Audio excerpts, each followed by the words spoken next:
Sir एक चंद्रकांत बोला एकदा. हे केळीच्या बागा दाखवतो सर आपल्याला, एक मिनिट. हो दाखवा. सर ही केळीच्या बागा आहे, पूर्ण झोपला सर. हा शिंदे साहेबांना मोठा करा, शिंदे साहेबांना मोठा करा ना. हा जो पूर्ण, खाली पडले केळी. हा पूर्ण सर पूर्ण. कलेक्टर येतात लाईनवर घेऊ का कलेक्टरला? कलेक्टर साहेबांची आता बोललो मी. जी ते ऍग्रिकल्चर इन्शुरन्स कंपनी आहे ना AIC, हा जी AIC आणि ते जी AIC कंपनीचा इन्शुरन्स आहे. जी सर. आणि त्याच्यामध्ये हे झालंय की त्याच्यात कंपनी मला सांगितलं मी आपल्या कलेक्टर की ते कंपनीचं जे काय म्हणणं आहे ते हे करून चुकीच्या पद्धतीने काय करू नका. शेतकऱ्यांना जास्तीत जास्त नुकसान भरपाई मिळाली पाहिजे. ते 1 हेक्टर काय 2 हेक्टर करत होते, जी तर तसं चालणार नाही. सर एक मिनिट फक्त बोलू का? आणि हॅलो हा सर, विषय असा आहे, ॲग्रिकल्चर इन्शुरन्स कंपनीने 2 दिवसापूर्वी काही शेतकऱ्यांना मेल टाकला की तुमचा ओव्हर इन्शुरन्स झालेला आहे. हे 4 हेक्टरपर्यंत इन्शुरन्स त्यांचा घेतला जातो, पण कधी कधी 4 हेक्टर घेतल्यानंतर ते सांगितलं तुमचं 30,000 लागवडी खाली आहे. आता आमच्याकडे 3 दिवसांपासून सलग नुकसान होते केळीचं. तर त्या क्षेत्रात गेल्यावर मी तहसीलदार, तालुका कृषी अधिकारी, जिल्हा कृषी अधिकारी इथे आहे, तर त्याचं क्षेत्र 100% गेलेलं आहे आता. म्हणजे 29,000, 30,000, 50,000 असा खोड पडलेला आहे. एका खोडाला लावायला 200 रुपये खर्च लागतो. आता ते सांगतात 30,000 लागवड आहे.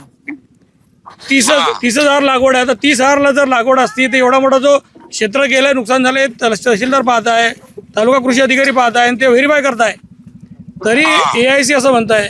आणि सर आपणही म्हटल्याकडे मी कलेक्टरशी बोललो जी की त्या AIC कंपनीचं काय ऐकाय बिकायचं नाही, त्यांना बोलवून घ्या, मीटिंग लावा, आणि आम्ही पण कॅबिनेट मध्ये या ठिकाणी ते चर्चा करू. कारण नुकसान भरपाई शेतकऱ्यांची मोठी झालेली आहे. नुकसान जी मीटरच्या वाऱ्या 60 किलोमीटरच्या स्पीडने वारं हे झालेलं आहे. बरोबर सर, मोठे झाडं पडले, हे तर 100% केळी संपली. होतं वादळ, त्यामुळे नुकसान जास्ती, केळी संपली पूर्ण. जी तर पूर्णपणे एकदम दाबून हे करा बोललो मी त्यांना, कलेक्टरना. जी जी फक्त सर आम्हाला सांगितलं त्या कंपनीला दाबून हे करा. सर मायबाप, आता तुम्ही जे आम्हाला आपल्याकडून तर अपेक्षा आहे, सरकारकडून आपण 1 लाख रुपये एकरी किमान मिळाले पाहिजे.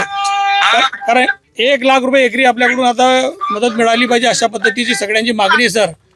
आणि शेतकरी एकदम हवालदिला रडतो पडतोय, कारण उद्याच हातात आले उत्पन्न 2700 रुपये भाव होता सर. त्याच्यामध्ये एकच काम करूया की शेतकऱ्यांना जास्तीत जास्त फायदा होईल असं एक बैठक पण कलेक्टर बोलले मी घेतो, आमदार आणि सगळ्यांची, पालकमंत्री वगैरे एक लावतो, आणि कॅबिनेट मध्ये पण आम्ही हा विषय काढतो कॅबिनेट मध्ये. सर जास्तीत जास्त नुकसान भरपाई कशी मिळेल हा प्रयत्न आपण करू शकता ना.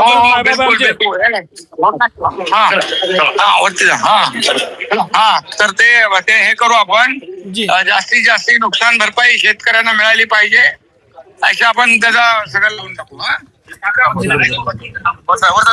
कलेक्टरशी माझं सविस्तर बोलणं झालंय कलेक्टरचं. जी ओके. हो सर फक्त आपण सरकार म्हणून आम्हाला जास्त मदत करावी एवढी विनंती होती सर. हा, तर ते शेतकऱ्या आम्ही सगळे आपल्या बरोबर मुख्यमंत्री महोदयांशी बोलतो मी स्वतः, आणि कॅबिनेट मध्ये पण उद्या चर्चा करू आपण. माझं कलेक्टरशी बोलणं झालंय, कलेक्टरला सगळ्या सूचना दिलेल्या आहेत कलेक्टरना. समजले की नाही? नमस्कार साहेब. हा नमस्कार. आम्ही आंदोलन बोलत आहे केळी संदर्भात. हो हे आता विनोद भाऊ बोलले, भाऊ बोलले चंद्रकांत भाऊ, सर्व माहिती त्यांनी तुम्हाला दिली आहे. तर शेतकऱ्यांचं बिलकुल अतोनात नुकसान झालेलं आहे. हो बघितलं मी, व्हिडिओ मध्ये बघितलं. हो, तर याची शेतकऱ्यांना भरपाई कशी मिळेल इथे तुमच्या कॅबिनेटच्या मंत्रिमंडळाच्या बैठकीत तुम्ही ठरवा. ते मंत्रिमंडळाच्या बैठकीमध्ये आम्ही बोलतो, मुख्यमंत्री महोदयांशी बोलतो, सगळ्यांशी बोलतो, आणि तुम्हाला जास्तीत जास्त नुकसान भरपाई कशी मिळेल यासाठी आम्ही हे करू. शेतकऱ्यांचं हे सरकार आहे, शेतकऱ्यांना वाऱ्यावर सोडणार नाही. निदान कमीत कमी शेतकऱ्यांना एकरी 1 लाख रुपये. खबर आहे सर. तेवढं सर परवा एक मीटिंग पण लावून द्यायची AIC ची सर. चालेल.